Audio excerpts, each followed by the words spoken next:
I pledge allegiance to the flag of the United States of America and to the republic for which it stands, one nation, under God, indivisible, with liberty and justice for all.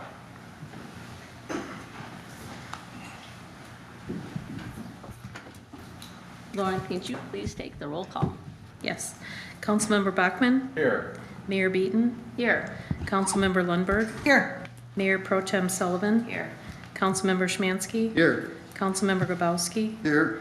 Councilmember Martin Pontiac. Here. City Manager. Here. City Attorney. Here. DPW Director. Here. Finance Director. Here. Police Chief. Here. And, I'm sorry, City Engineer. Here. Thank you. Roll call complete. Thank you. Public hearings, we have none. Citizen comments on agenda-related items. This is an opportunity for citizens to comment on agenda-related items only. Citizens in attendance shall be recognized by the mayor. For comments, limited to 5 minutes. Letters submitted to council will not be publicly read. Do we have anybody that would like to come forward?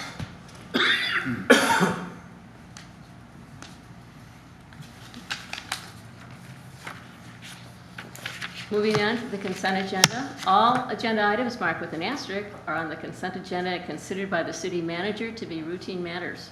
Prior to approval of the consent agenda, any member of council may have an item from the consent agenda removed and taken up during the regular portion of the meeting. Consent agenda items include approval of minutes, cash balances, revenue and expenses, notification regarding next study session. At this time, council could take action to approve the consent agenda as presented. Do I have a motion? I'll make that motion. Second. Roll call. Okay. Councilmember Martin Pontiac. Yes. Councilmember Grabowski. Yes. Councilmember Schmansky. Yes. Mayor Pro Tem Sullivan. Yes. Councilmember Lundberg. Yes. Mayor Beaton. Yes, Councilmember Bachmann. Motion passed. thank you.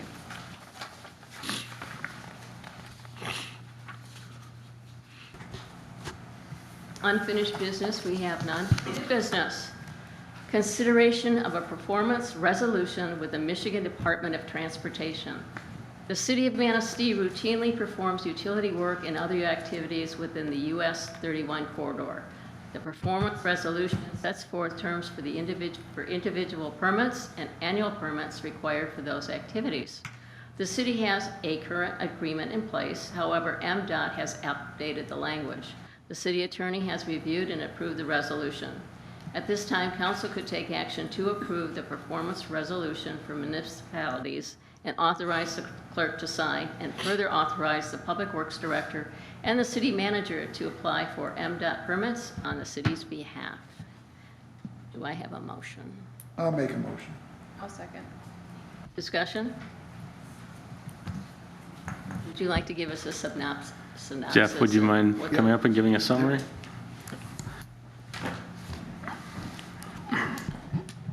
It's pretty standard when a municipality has a state highway or trunk line within their community. They do certain activities within it. They typically have utilities like we do. And so this sets forth just the basic terms and allows us to apply for individual permits as we do work. From time to time, when the state updates their language, then as a community applies for a permit, then they will require you to go through and update your resolution, which is what happened right now. As part of our drinking water asset management project, we are looking at water services within the US 31 corridor as part of that project. So we filed a permit to do work in their right of way, and that prompted this to come forward. Thank you. Any questions from council, from Mr. McCullough?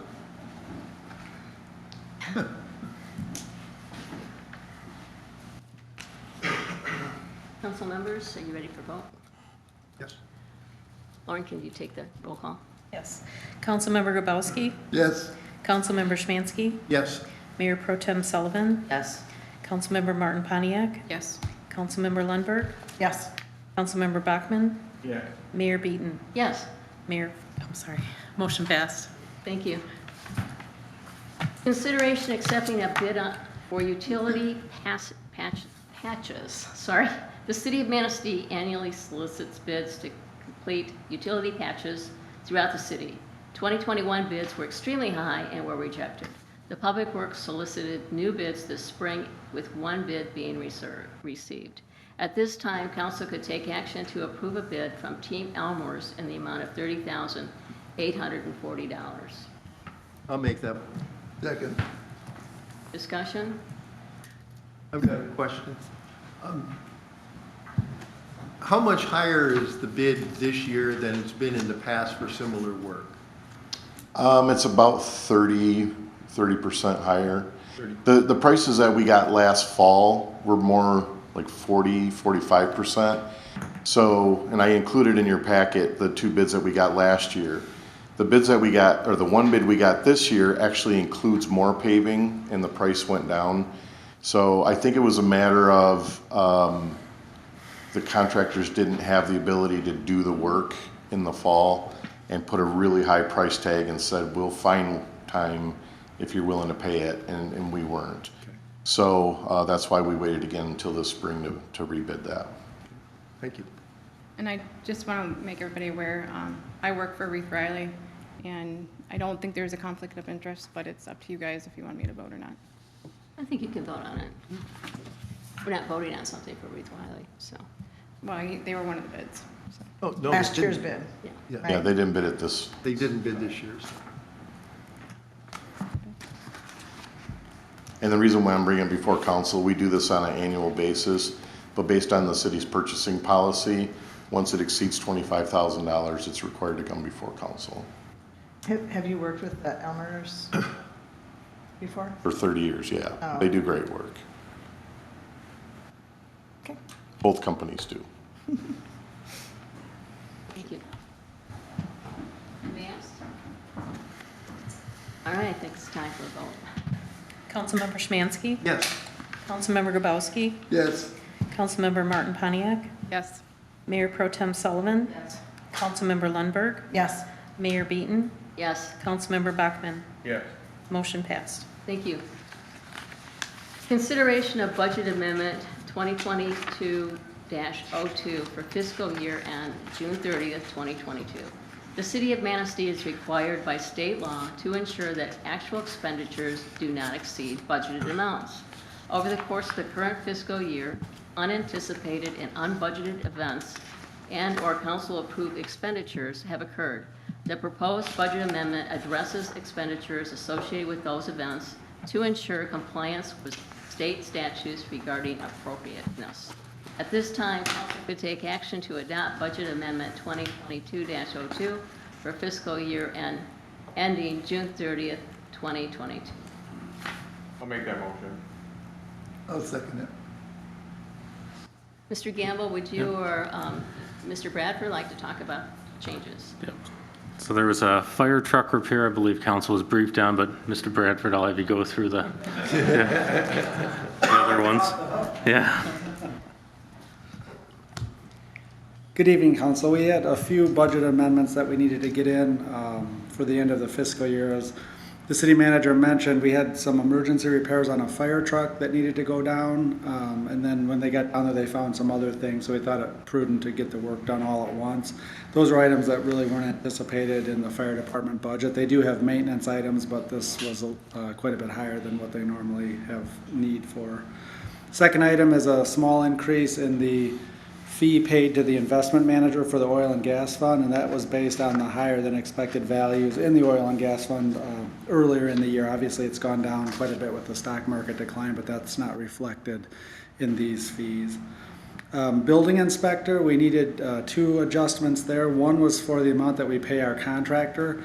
The volume of building permits and mechanical and electrical and plumbing permits is just a lot higher than we anticipated, but we didn't have anything to really base that on because we haven't done it in-house for many years. So we just need to make sure we cover those costs, and keep in mind they get 80% of the revenue and we get 20%, so it's more than covered. Than that. Or we pay 80% out and keep 20%, so it's all covered by the fees. And then because of the time that the city manager and staff has had to spend this year, as the program ramps up, we thought it appropriate to readjust the administrative fee.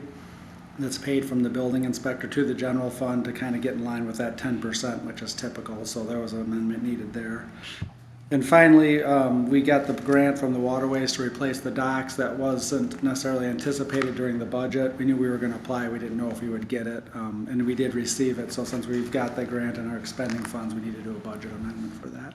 Does anybody have any questions? How much was that grant? $426,000. Thank you. Thank you. Any questions? I think we're ready to take the vote. Mayor Pro Tem Sullivan, Yes. Councilmember Martin Pontiac, Yes. Councilmember Szymanski, Yes. Councilmember Bachmann, Yes. Mayor Beaton, Yes. Councilmember Lundberg, Yes. Councilmember Grabowski. Yes. Motion passed. Thank you. Next item is consideration of commission appointment. The Housing Commission has taken action to advertise among its residents one resident vacancy. This is a mayoral appointment which I am not prepared to make tonight, and it has absolutely nothing to do with a candidate who has submitted his application or with the director. It occurred to me that I think we made a misstep where we don't advertise on our website the opening, even though I know that you did a fine job, I'm sure, in notifying all of your tenants of the possibility of this. But I think it's a misstep, and what I'd like to do is just postpone this until the next council meeting so that we have time to get it on the website. I would feel more comfortable that we did the right thing. So I just want to apologize, but it's just, you know, I think it's just something that we'll have to make sure that every time this particular seat comes up every 5 years or sooner, that we remember to do something like that. Thank you. All right.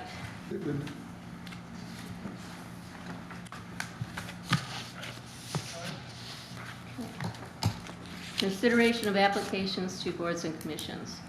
The city clerk has taken action to advertise vacancies on the Board of Review, Brownfield Redevelopment Authority, Compensation Commission, Harbor Commission, Historic District Commission, Oil and Gas Investment Board, PEG Commission, and the Tree Commission.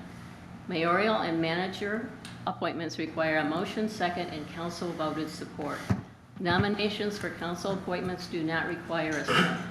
After all nominations are made, council votes on the nominees until one nominee receives majority support. The following applications have been received. For the Board of Review, one vacancy, it's an alternate term, ending 12/31/22. Applicants must be tax-paying electors of the city who are owners of property assessed for taxes in the city, and at the time of their appointment are neither elected or appointed officials of the city. Council appointment. The first one is Colleen Frank. Does anybody want to make a motion? I'll make, Or- oh, go ahead. I'll make Corinne Fink, 255 First Street. I'll second. I don't think we need it. Oh, okay. I am here, by the way, if you have any questions.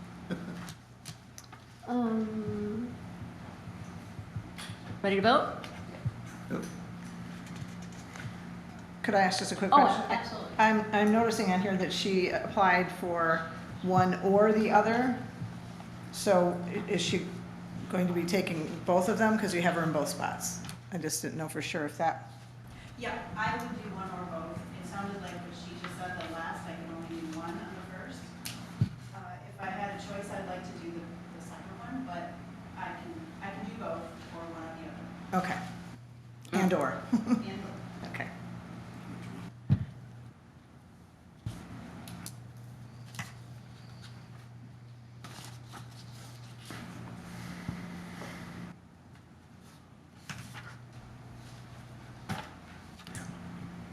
Shall we vote?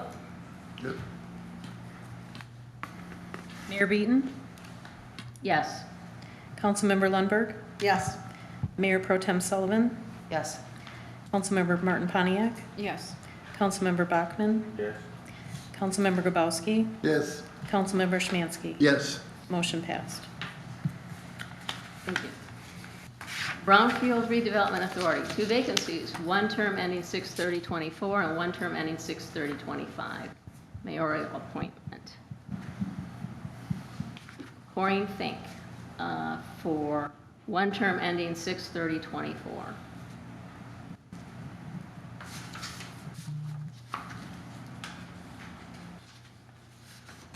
I got a question. Is it possible for her to do both? Any conflict with her? No, doing both? those are not incompatible offices, so that wouldn't be an issue.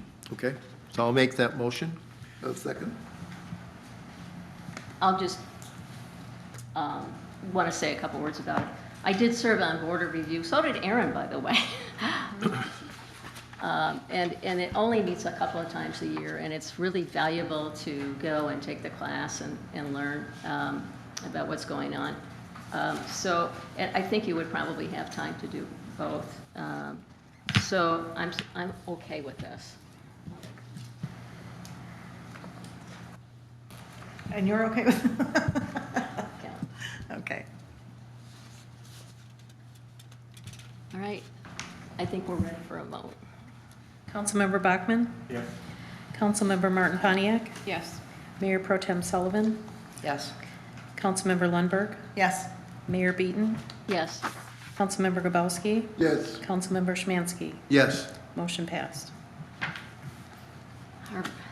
Harbor Commission, 3 vacancies, 1 term ending 10/31/22, 1 term ending 10/31/23, and 1 term ending 10/31/24. 2 members can be non-residents but must own real estate or a business or profession having a licensed business location in the city. Council appointed. I make a motion that Mary Lou Mydell, 565 Bryan Avenue, be appointed to the term ending 10/31/24. Support.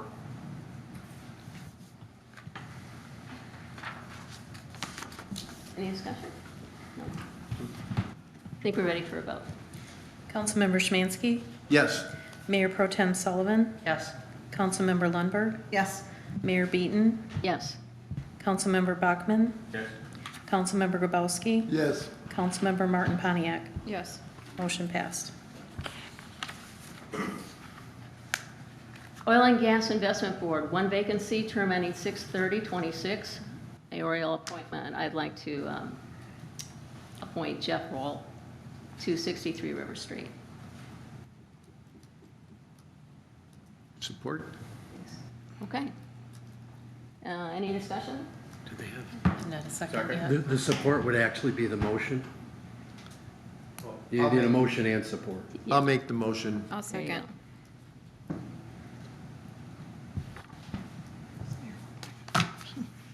Got that straightened out, right? I think we're ready. Okay. Councilmember Lundberg? Yes. Mayor Pro Tem Sullivan? Yes. Councilmember Szymanski? Yes. Mayor Beaton? Yes. Councilmember Grabowski? Yes. Councilmember Martin Pontiac? Yes. Councilmember Bachmann? Yes. Motion passed. Thank you. Notices, communications, and announcements. A report from the Manistee Blacker Airport. A regular part of each council meeting is a report from a cooperating agency, organization, or department. At this time, Mr. Barry Lynn will report on the activities of the Manistee Blacker Airport and respond to any questions the council may have regarding activities. No action is required on this item. Thank you, Mayor and Council, for this opportunity. As I was putting together my notes for today's presentation, I realized that the last time I was before you was over 3 years ago. It's been a while, and a few things have happened in that time. Not the least of which there's many new faces, both at the city manager level as well as along council. So in kind of putting together what I was thinking I wanted to talk about, I kind of wanted to go through a couple different things that I haven't necessarily touched on in the past. And one of those is really kind of the makeup of the airport authority. So the Manistee County Blacker Airport is basically owned and operated by the Manistee Blacker Airport Authority. And going back in history on that authority was founded as a joint authority between the city and the county. And it was about 20 years ago that the city decided that they wanted to be pulled to leave that joint relationship with the county. And as part of that agreement for the city basically withdrawing from the authority, one of the things that our bylaws still have to this day is that the city gets to appoint or recommend for appointing to the county one of the members of our authority board. So you have a representative on our board, and that is Barry Peterson, and he's currently our chairman. So your interests, I think, are being well represented in your appointment. Talking a little bit more about the makeup of our board, we have a 7-member board, and our bylaws basically state that the makeup of that 7-member board is that 3 of those members should be county commissioners, 3 at-large county members, and then 1 city recommended appointment. Currently, we're only operating with 2 county commissioners, so we actually have 2 county commissioners and 4 at-large, and that's really the makeup of our board. So just thought that was a little bit interesting, and just to let you know that your appointee is serving well and doing a good job. Some things, since I haven't been here for 3 years, a lot has happened, and probably the biggest of the changes that we've seen is really the change in our air carrier in that time period. Last time I was here, we had service through North Country Sky / Public Charters into Chicago's Midway Airport, and that changed in the fall of 2020 with the introduction of service by Cape Air. That change has led to a lot of positives for the airport. It's the first time in about 15 years that we have service that's available to our community under major air carriers. So Cape Air has a code share agreement with American Airlines, so you can actually get a American Airlines coded ticket into Manistee. They also partner through what's called an interline agreement with United Airlines, Delta, Alaska, JetBlue, and others that basically lets you to basically book a through fare connection from Manistee on those carriers. The other change that occurred when Cape Air took over is that our service switched from going into Chicago Midway into Chicago O'Hare. So we are now flying into the largest hub in the Midwest for airlines. Joint hub for both United and American. You can get from O'Hare to pretty much anywhere in the world fairly directly. So that's opened up a lot of opportunities for our community and our region. Under our previous carrier, because they didn't have all of that connectivity, much more challenging, we were focusing really more on the Chicago market for our service and really focusing on trying to attract people from Chicago to fly into our region from a tourism and standpoint like that. Now we still have those opportunities, but we have a lot more available to us. As a result of that change, the reaction and the support of the community in utilizing the service has been pretty good, even in spite of the fact that the last number of years have been, we've seen the impact of the pandemic on air travel in particularly. But in last year, 2021, we had a total of 9,934 passengers, which was our 3rd best year ever. Our 2nd best year, which we just missed by about 1% of passengers, was 2018. And then the best year was 2012 when Frontier Airlines was providing service for us. And that's really a marketed increase, even in the conditions of the pandemic, to be at that number. With our previous carrier, I said 2018, which was our previous carrier, that was our number 2 year. But since 2018, we were seeing a decrease every year. Cape Air has turned that around.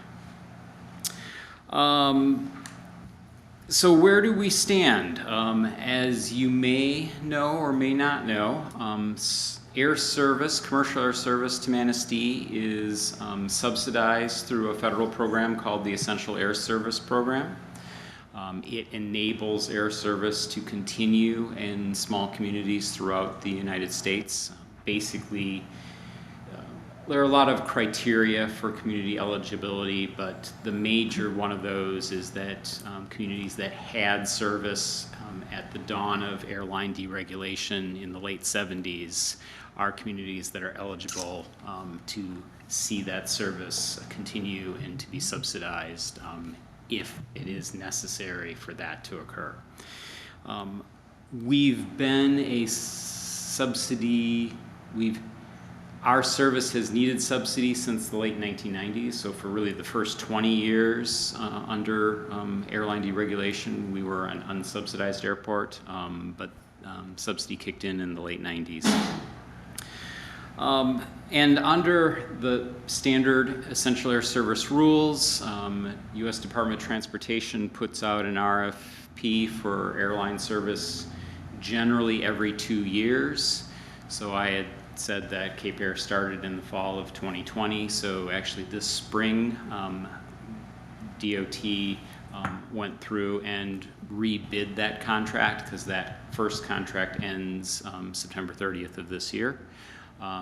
Cape Air was the sole bidder on that, and DOT just last week formalized the award for Cape Air to be providing service for another 2 years. So Cape Air will be our provider through September of 2024. So a couple other things to mention or to talk about, and some of this you may be hearing about in the broader press, some of the challenges of the airline industry right now. It's kind of a big topic this past holiday weekend, as it seems to be every holiday weekend when there are hundreds or thousands of flights canceled for a variety of reasons. But the biggest of those right now really is staffing issues, a nationwide pilot shortage. And that is hitting Cape Air as well. And it has particularly hit us this past month in June. I'll talk a little bit more about that in a second.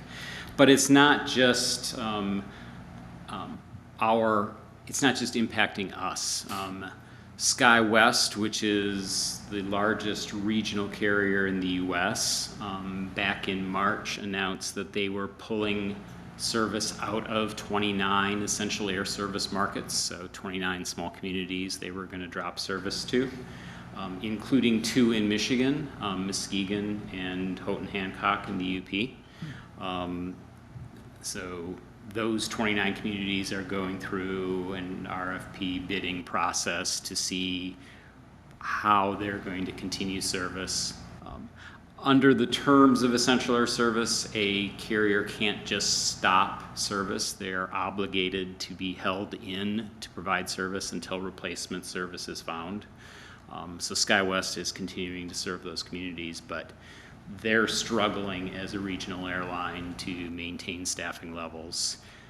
What you're hearing in the press is really the major airlines, United, American, Delta, having to cancel flights because of staffing shortages, and it's impacting the whole industry. And it's really kind of this, if you think about the pay scales of airline pilots in commercial aviation, those mainline carriers, especially those that fly international routes, those are the cream of the crop when it comes to salary, pay, pilot jobs.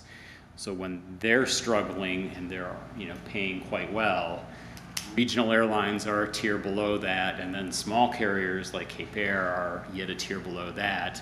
There's this funnel effect of, as they're needing pilots, they're pulling from the regionals. As the regionals need pilots, they're pulling from the small carriers. And in general, there just aren't enough pilots being produced in this country. A statistic I saw, or actually presented to my board this past week, was that the anticipated need for commercial aviation pilots in this country is about 13,000 pilots a year.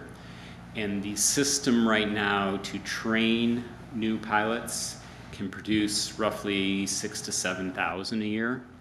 So every year, this situation is going to get worse unless some substantial structural changes occur to the whole pilot training process.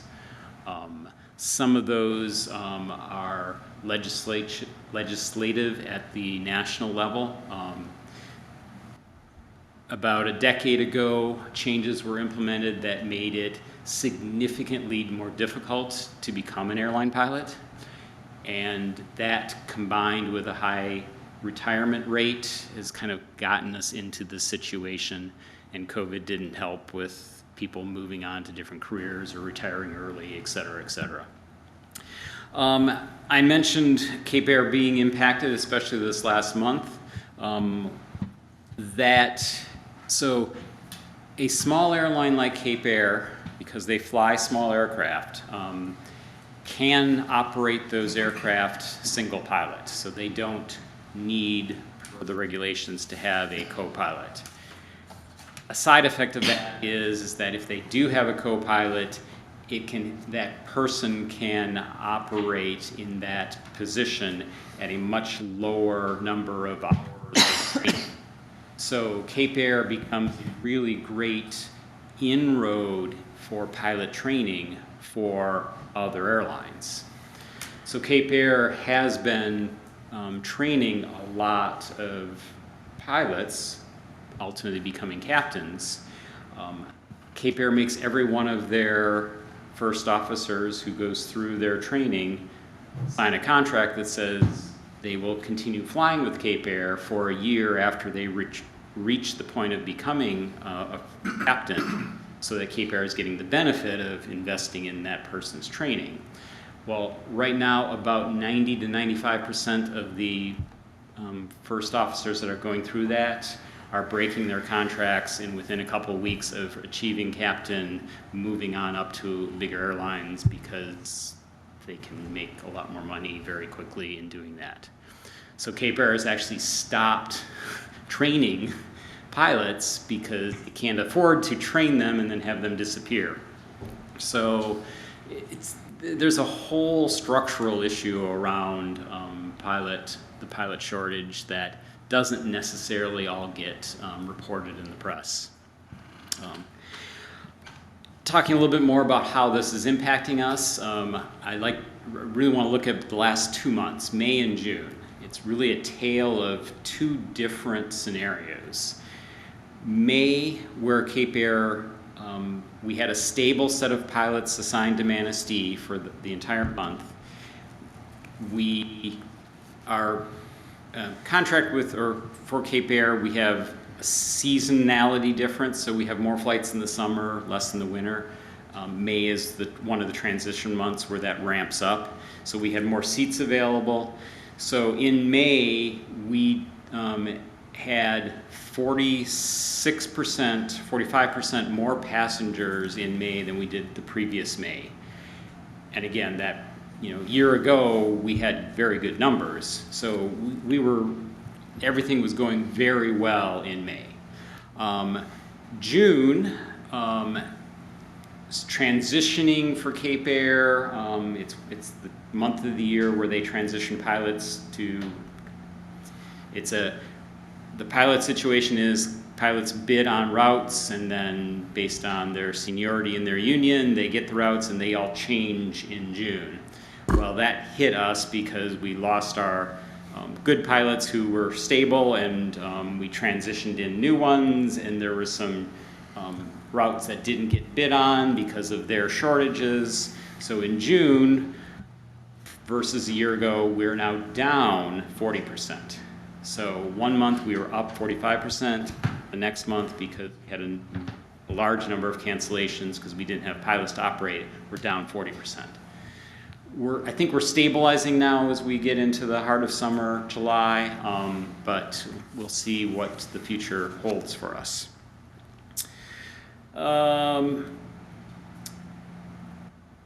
But I will say one thing for Cape Air, even though over the past month a large number of flights have been canceled, because of Cape Air's agreements with United and American, Cape Air can take a passenger who's booked out of Manistee and then reaccommodate them to go out of Traverse City on a United flight, or Muskegon on a United flight, or Grand Rapids on an American flight, something that previous carriers have never been able to do before. So even though the number of people have been impacted, it has been an impact that is not as significant as, oh, your flight's canceled and the next available flight's 3 days from now. You know, whatever you were planning on doing is ruined.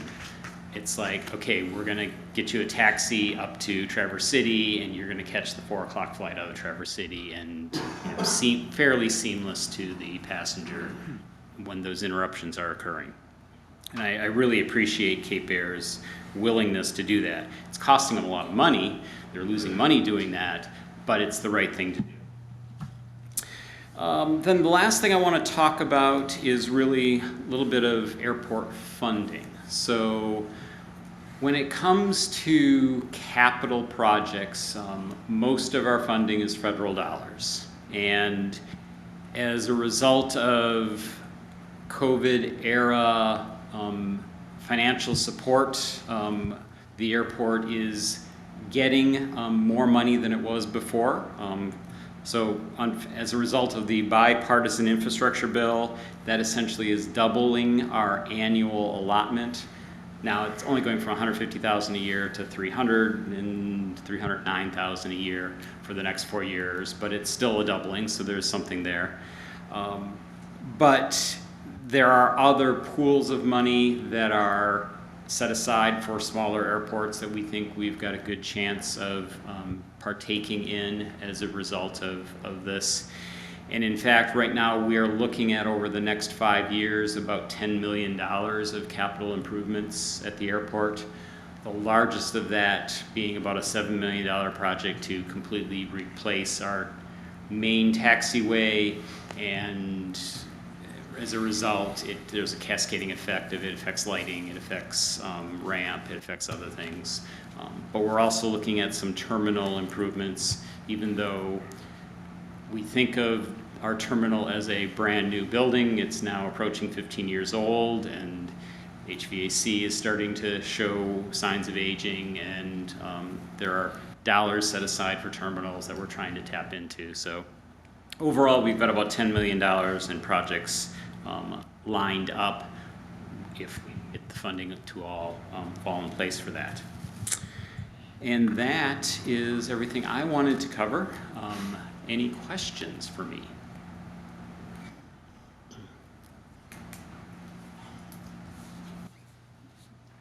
Okay. Well, thank you very much for your time. Thank you, Barry. Appreciate it. I'm going to move on to concerns and comments, but I wanted to ask Mr. Gamble a quick question. Our next study session is Tuesday, August 9th, so we're not having one in July? That's being proposed. If council has something they want to discuss next week, we can do that, but. All right, concerns and comments. Citizens comment. This is an opportunity for citizens to comment on municipal services, activities, or areas of city involvement. Citizens in attendance shall be recognized by the mayor for comments limited to 5 minutes. Letters submitted to council will not be publicly read.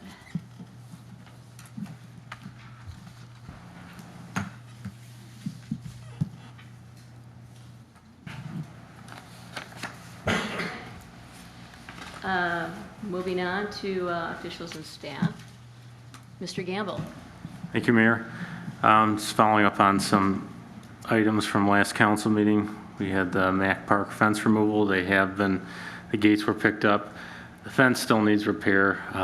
Spoke with Mr. McCula. We're looking at a contractor where that tree fell down and one of the posts at the entrance is still bent. So gates were picked up. We still need to get a contractor to come do the work on the fence.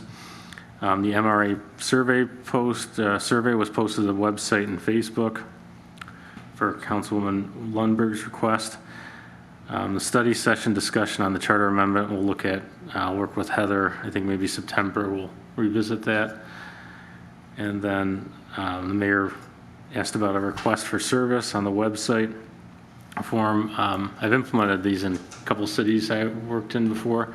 So we did have actually a meeting with one company that gave us a free beta test. It was kind of a simple location, where's the issue, and it would be submitted then to appropriate department.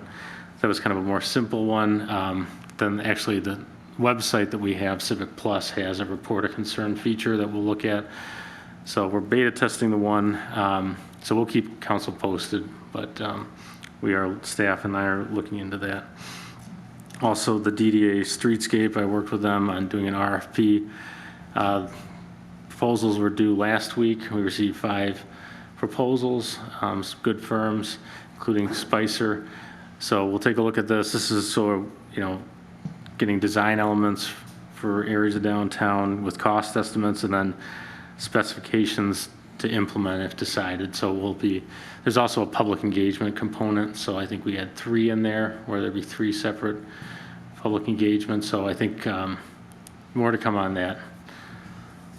We'll do interviews with a couple firms, the DDA, and then we'll kind of open it up after that. They'll select one and then I'll keep council posted on the progress of that.